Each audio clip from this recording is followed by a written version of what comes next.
Good morning friends. నేను నా interesting cases రిపోర్ట్స్లో చెప్తున్నాను కదా. ఇంతకుముందు ఇంగ్లీష్లో చెప్పాను, ఒకసారి మధ్యలో తెలుగులో చెప్పమని మన మిత్రులు అడగడంతో తెలుగులో చెప్తున్నాను. ఇది చాలా ఇంట్రెస్టింగ్ కేసు. నేను చేసిన టాప్ 10 కేసెస్లో ఇది కూడా ఒకటి అన్నమాట. 1995 నవంబర్లో ఒక సన్నివేశం జరిగింది. మాకు దూరపు బంధువులే అవుతారు. నేను మధ్యాహ్నం క్లినిక్ అయిపోయిన తర్వాత మధ్యాహ్నం 1:30 ఆ టైంకి ఇంట్లోకి వచ్చి జస్ట్ డ్రెస్ చేసుకుంటాం అని అనుకుంటుండగా బయటికి చూస్తే బయట గేట్లోంచి ఒక వ్యక్తి అడ్డంగా నడుచుకుంటూ వెళ్తున్నారు. మాకు రిలేటివ్ అయిన ఒక 60-70 ఇయర్స్ ఉంటాయి ఆయనకి. ఏమిటి ఇంత ఎండలో పడి ఆయన వెళ్తున్నాడు పాపం అని అనుకున్న వెంటనే ఆయన మళ్ళా వెనక్కి తిరిగి వచ్చి మా ఇంట్లోకే వచ్చారు. ఒక నిమిషంలో వచ్చి అడిగారు, ఏమయ్యా మా మిసెస్కి డయాబెటీస్ ఉంది, చూడాలి, ఒకసారి వస్తావా చూద్దుగానే అని అన్నారు. అలాగే తీసుకురండి క్లినిక్ అంటే రాలేదు, నువ్వే రావాలని. సరే వెళ్దామని చెప్పి వెళ్ళాను. ఆయన్ని స్కూటర్ మీద ఎక్కించుకుని వెళ్ళాం సీతారాంపురం. ఆయనేమో ఎస్ఆర్ఆర్ కాలేజీలో లెక్చరర్ చేసి రిటైర్ అయినారు. నేను వెళ్ళేటప్పటికి అక్కడ హాలు, పెద్ద హాల్ లాగా ఉంది. ఆ హాల్లోనే డబుల్ కాట్ బెడ్ వేశారు. బెడ్ మీద ఆవిడ పడుకుని ఉంది. ఎంత వెడల్పు ఉందంటే డబుల్ కాట్ 6 అడుగులు వెడల్పు ఉంటే ఈవిడ 1 అడుగు కూడా కాదు, 8 అంగుళాల సైజులో సన్నగా పడుకుని. ఏమిటండి ఏమైందన్న అంటే ఆవిడకి ఇలాగ డయాబెటీస్, మరి ఎక్కడ చేయిస్తున్నారు ట్రీట్మెంట్ అంటే ఇక్కడ అందరి మీద చేయించాను, ఎక్కడ నాకు నమ్మకం కుదరలేదు, మద్రాసులో రామచంద్ర మిషన్ హాస్పిటల్లో చేయిస్తున్నాను, వాళ్ళు ఇంకా చర్మాంకానికి వచ్చేసేసింది, ఇంకెందుకు పనిచేయదు, తీసుకెళ్ళిపోమన్నారు. అందుచేత తీసుకొచ్చేసేసాం. ఇగో 2 రోజుల నుంచి 3 రోజుల నుంచి కోమాలోనే ఉంది, ఇదిగో ఇప్పటికీ కూడా ఇంకా లేవలేదు, ఎప్పుడో అని అనుకుంటున్నాం అన్నారు. మరి నన్ను ఎందుకండి పిలిచారు అన్నాను. అంటే ఆయన నన్ను చెవిలో చెప్పారు, ఆవిడ ఏమన్నా గుటుక్కుమంటానికి ఏమన్నా మెడిసిన్ ఇవ్వయా. ఎవరు గుటుక్కుమంటానికి మెడిసిన్స్ మా దగ్గర ఎథనేషియా చేయడానికి మెడిసిన్స్ ఏమి ఉండవండి, ఏమన్నా మనం హెల్ప్ చేయాలంటే హోమియోపతిక్గా మనం చేయగలం కానీ లేకపోతే ఏం లేదు అని అంటే ఆ రోజు చేసిన రిపోర్ట్ చూపించారు. 490 మిల్లీగ్రామ్స్ ఉంది glucose. Insulin morning 24 units, evening 16 units ఇస్తున్నాం అన్నారు. ఇంకా దీంట్లో మనం ఏం చేయగలం అని చెప్పి నేను ఆలోచిస్తున్నాను. గ్లబెల్లా రిఫ్లెక్స్ చూసాం, లేదు. ప్లాంటార్ రిఫ్లెక్స్ చూసాం, లేదు. అసలు ప్యూపిలరీ రిఫ్లెక్స్ వీక్గా ఉంది. ఏమిటి వాళ్ళ మెడిసిన్, ఈయన మెడిసిన్ అంటున్నాడని చెప్పి నేను, మీరందరికీ తెలుసు హోమియోపతికి సో మెనీ క్వశ్చన్స్ అడగాలి, సో మెనీ ఆన్సర్స్ రాబట్టాలి, అందరికీ చాలా దుష్ప్రచారంలో ఉంది. అట్లాంటి పరిస్థితుల్లో నేను ఆవిడని చూసే నేను మెడిసిన్ ఇవ్వాలి. డయాబెటీసా కాదా అనే దాని మీద కాదు, డిసీజ్ని బట్టి కాదు, పేషెంట్ని బట్టి ఇవ్వాల్సి వస్తుంది. ప్యూపిల్సా బాగానే ఉన్నాయి. ఈవిడ నా అబ్జర్వేషన్లో నేను అక్కడ ఉన్న 1-1.5 గంట టైంలో ఆవిడ కొంచెం ఆ కోమటోస్ కండిషన్లోనే కూడా కొంచెం అటు ఇటు జరుగుతున్నట్టుగా నాకు అనిపించింది. కొంచెం అటు జరుగుతుంది, కొంచెం ఇటు జరుగుతుంది. వెంటనే నాకు ఒక మెడిసిన్ స్ట్రైక్ అయింది. సరే ఉండండి నేను పట్టుకొస్తానని చెప్పి మళ్ళీ నేను ఇంటికి వచ్చి ఆ మెడిసిన్ పట్టుకుని వెళ్ళాలి. నేను ఆ మెడిసిన్ ఆర్నికా 1M. ఆర్నికా, అందులో నేను అబ్జర్వ్ చేసిన సిమ్టమ్ ఏంటంటే feeling like lying on a hard board and moving from that side to this side అని చెప్పి ఉంటుంది ఆ సిమ్టమ్. కెంట్ రిపర్టరీలో కానీ కెంట్ మెట్రోమెడికాలో కానీ.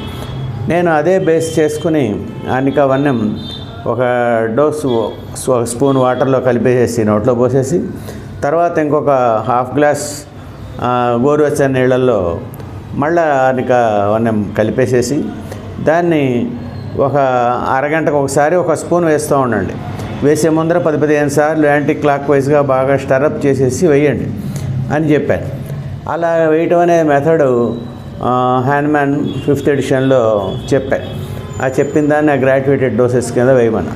వేసి 24 అవర్స్లో ఆవిడకి ఏమైనా కాన్షియస్నెస్ వస్తే నేను మళ్ళీ నెక్స్ట్ ఇంకొక మెడిసిన్ ఇస్తాను, లేకపోతే నేను ఇంకేమి ఇవ్వను, ఇంకా వదిలేద్దాం అలాగా అని చెప్పాను అనమాట. సరే అన్నారు. అంటే మధ్యాహ్నం 3 గంటలకి సుమారు మెడికేషన్ అయ్యింది. అంటే మర్నాడు మధ్యాహ్నం 3 గంటలకి మన టార్గెట్ ఏమన్నా కాన్షియస్నెస్ వస్తుందా లేదా అని చెప్పి. సరే మర్నాడు మార్నింగ్ నేను 8:30 ఆ టైంకి క్లినిక్ వెళ్ళడానికి రెడీ అవుతూ ఉంటే ఆయన గబగబా పరిగెత్తుకుని వచ్చాడు.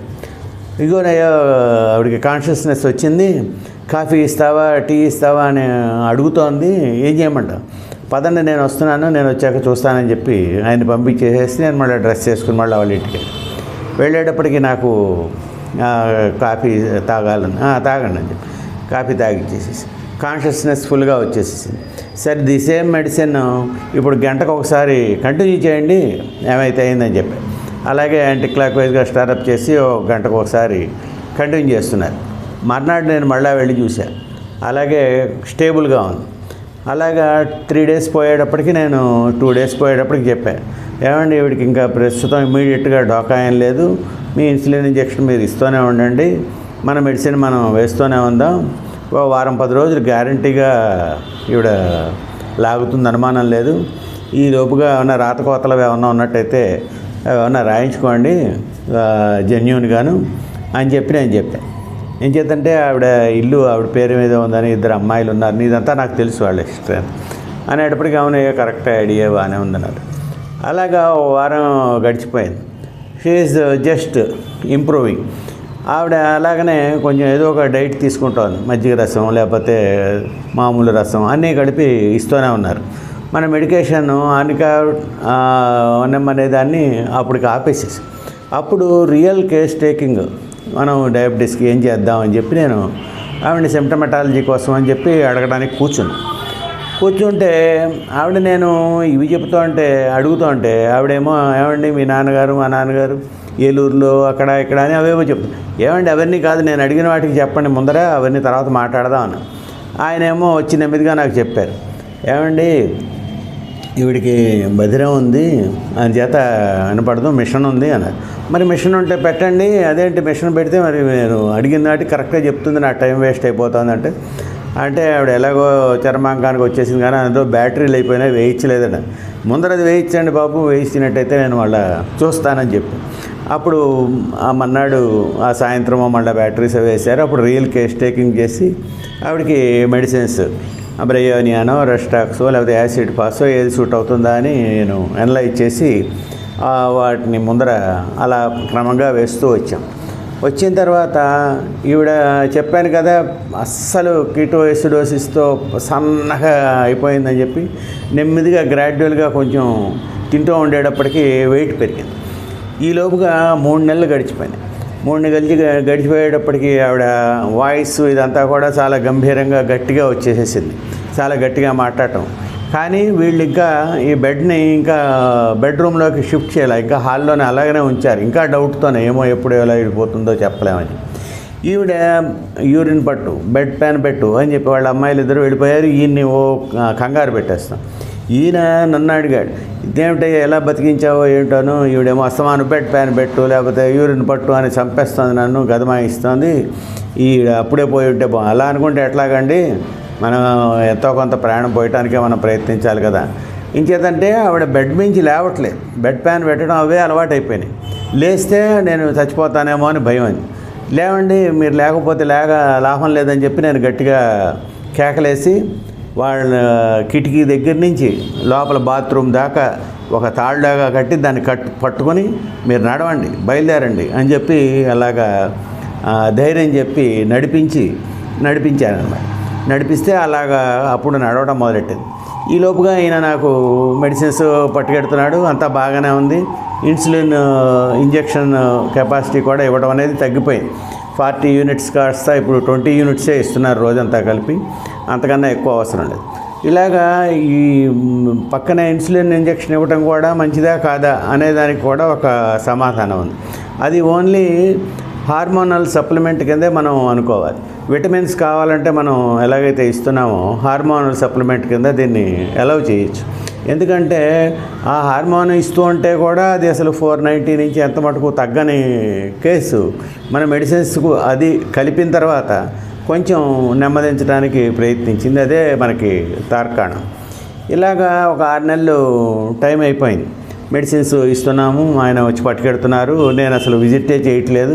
ఆవిడేమో తాడు పట్టుకుని నడుస్తోంది అంటే తాడు పట్టుకుని నడుస్తోంది, వెళ్తోంది, వస్తోంది బాత్రూమ్ దాకా, అది ఇదని చెప్పారని చెప్తున్నారు. సరే, వెరీ గుడ్ అని. ఈలోపుగా మే 1996లో మా సిస్టర్కి మ్యారేజ్ చేయాలి. మేము ఇన్విటేషన్ కార్డ్స్ ఇద్దామని చెప్పి బయలుదేరాం, నేను మా మిస్సెస్. ముందర మా ఊళ్ళో పెద్దవాళ్ళు కదా, మా రిలేటివ్స్, వీళ్ళకి ఇస్తామని అంటే మా అమ్మగారు మా మిస్సెస్ అబ్జెక్ట్ చేశారు. ఇదేంటి, ఆవిడేమో చావడానికి సిద్ధంగా ఉంటే వాళ్ళ ఇంటికి వెళ్ళి ఎలా ఉందో ఏమిటో, అలాంటి పరిస్థితుల్లో ఆవిడకి బాగోకపోతే ఏమన్నా అప్సెట్ అయినట్టయితే మనం అట్లా ఇస్తే బాగోదు. ఏం పర్లేదు, మెడిసిన్స్ వాడుతున్నాం కదా, బాగానే ఉంది అని చెప్తున్నారు అని అంది. నేను వెళ్ళేటప్పటికి వాళ్ళ ఇంటికి వెళ్ళి ఆ కాంపౌండ్ వాళ్ళ దగ్గర కాలింగ్ బజర్ నొక్కేటప్పటికి ఒక 30 yards 20 yards డిస్టెన్స్ ఉంటుంది ఇంటికిను ఈ కాంపౌండ్ వాళ్ళకి. ఆవిడే వచ్చి తలుపు తీశారనమాట. తీసేటప్పటికి మా మిస్సెస్ కూడా చాలా ఆశ్చర్యపోయారు. వీడు బాగానే ఉంది, హెల్దీ, వెరీ గుడ్ అని. అలాగా ఆ డయాబెటిక్ కోమాలో ఉన్న ఆవిడ అంత హెల్దీగా రికవర్ అయినారు. అలాగా ఒక 1 year 1.5 year దాకానో నా దగ్గర మెడిసిన్స్ రెగ్యులర్గానే యూజ్ చేస్తున్నారు. ఆన్ అండ్ ఆఫ్ అప్పుడప్పుడు ఏదైనా చిన్న మైనర్ ప్రాబ్లమ్స్ ఉంటే వస్తున్నారు. ఇది 95లో నేను టేకప్ చేసింది ఈ కేసు. ఆ తర్వాత ఆవిడ అలాగలాగా చాలా హెల్దీగా తయారయ్యి, రోబస్ట్గా కూడా, వెయిట్ కూడా పుటాన్ చేసి శుభ్రంగా తయారైనారు. అంటే ఇన్సులిన్ కూడా ఎక్కువ ఏం తీసుకోవటం లేదు, 20 units అంతా తీసుకుంటున్నారు. అదర్వైజ్ మన మెడిసిన్స్ వేసుకుంటున్నారు, హోమియోపతిక్ మెడిసిన్స్. అలాగా ఒక 2005 ఆ టైంలో ఈ విజయవాడలోనే ఒకసారి ఒక కామన్ ప్లాట్ఫామ్ మీద allopathy, homeopathy, Ayurveda in the diabetic perspective అని చెప్పి ఒక కామన్ మీటింగ్ జరిగింది. అది ఒక ఆయుర్వేదిక్ డాక్టర్ గారు కండక్ట్ చేశారు. దానికి మోడరేటర్ అండ్ ప్రిసైడ్ చేసింది ఇండ్ల రామసుబ్బారెడ్డి గారు, సైకియాట్రిస్ట్, ఫేమస్ సైకియాట్రిస్ట్. ఆ తర్వాత ఈ అలోపతిక్ పర్స్పెక్టివ్ గురించి ఈయన బందర్లో ఉంటారు డాక్టర్ గారు, ఆయన ఎండి, ఆయన చెప్పారు. శ్రావణ్ కుమార్ గారు ఏదో ఉందని పేరు. ఆ తర్వాత హోమియోపతిక్ పర్స్పెక్టివ్ గురించి నేను చెప్పాను, ఆయుర్వేదిక్ పర్స్పెక్టివ్ గురించి మరొకరు చెప్పారు. ఆ ఆయుర్వేదిక్ డాక్టర్ గారి కాంపౌండ్లోనే ఇదంతా మీటింగ్ జరిగింది. ఒక 400-500 మంది ఆడియన్స్ వచ్చారు. నేను మా పేషెంట్ వీళ్ళకి కూడా చెప్పాను, రండి, డయాబెటీస్ గురించి ఇంకా తెలుసుకోవడానికి ఏమైనా ఉంటుంది, మీరు కూడా రండి మీటింగ్ కన్నా. వచ్చారు.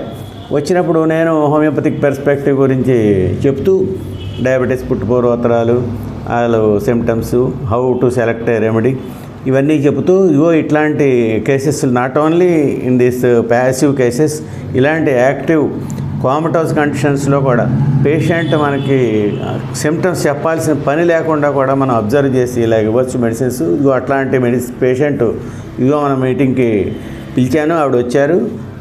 ఇలా జరిగిందని చెప్పి మన కేసు అంతా చెప్పి ఆవిడని ఇలా రమ్మని చెప్పాను. స్టేజ్ మీదకి వచ్చేటప్పటికి అందరూ ఆశ్చర్యపోయారు, ఇంక్లూడింగ్ ఇండ్ల సుబ్బారెడ్డి గారు, అశ్విని కుమార్ గారు, అందరూ కూడా చాలా ఆశ్చర్యపోయారు. అలాగా మనం మన keen observation, time to time వేయాల్సిన మెడిసిన్స్, కరెక్ట్గా accurate prescription and selecting the potency, దీన్ని బట్టి మనం చాలా కేసెస్ని రిట్రైవ్ చేయడానికి అవకాశం ఉంటుంది. వాళ్ళు కూడా మన మీద నమ్మకం, అంటే పేషెంట్ నమ్మకం కాదు, పేషెంట్ అటెండెంట్స్ కూడా, లేకపోతే గబుక్కున కొంచెం బాగానే ఉండేప్పటికీ మేము అక్కడికి వెళ్తాం అని అంటూ ఉంటారు. అన్నేమండి, మనకేం అభ్యంతరం లేదు. కానీ ఈ పేషెంట్ ఏమి నమ్మకం ఉంటే పనిచేస్తాయి హోమియోపతి అని చాలామంది ఉంటారు. నమ్మకంతో సంబంధం లేదు. ఈ పేషెంట్ కోమాలో ఉన్న ఆవిడ నా మాటలు ఏం నమ్ముతుంది, నేనేం చెప్పను ఆవిడకి, నేనేమో నమ్ముతాను. నేను మెడిసిన్స్ ఇచ్చిన మూలంగానే, ఆ హోమియోపతి మెడిసిన్స్ మూలంగా ఆవిడకి నెక్స్ట్ లైఫ్ వచ్చింది. ఆ తర్వాత ఆవిడ ఇంచుమించు 80 ఏటో ఎప్పుడో ఆవిడ చనిపోవటం జరిగింది. యాస్పతి. ఆ తర్వాత మళ్ళీ 2-3 సార్లు ఫంక్షన్స్లో కలిసినప్పుడు ఎలా ఉన్నారండి, బాగానే ఉంటున్నారా అని అంటే, మొన్న కోణార్క భువనేశ్వరుళ్ళు వచ్చామండి.